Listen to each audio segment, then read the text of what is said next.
మూడో పాఠం కప్పగంతులు. అనగనగా ఒక రాజు. ఆయనకు ప్రతిరోజు చెరువు గట్టుకు షికారు వెళ్ళడం అలవాటు.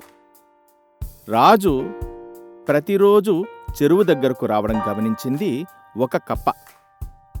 ఒకరోజు రాజుగారిని పలకరించింది కప్ప.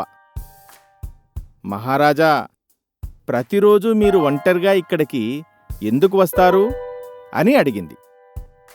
ఈ చెరువు మా పూర్వీకులు తవ్వించారు. ఇక్కడికి వస్తే వారిని చూసినంత ఆనందం కలుగుతుంది అన్నాడు రాజు. నేను కూడా నీలాగే ఈ చెరువులోని కప్పలకు రాజును. నేను నీలాగా అడుగులో అడుగు వేసి నడవను, గెంతుతూ వెళతాను. నాలాగా నువ్వు చేయగలవా?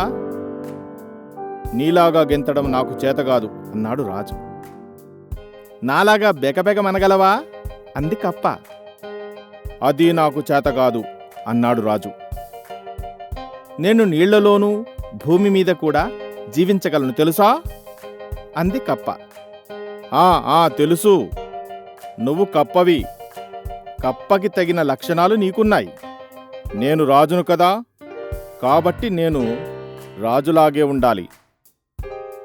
నేను నీలాగే గెంతుతూ ఉంటే అందరూ నవ్వరు అన్నాడు రాజు. కప్ప మరో మాట మాట్లాడకుండా చెరువులోకి ఒక గెంతు గెంతింది.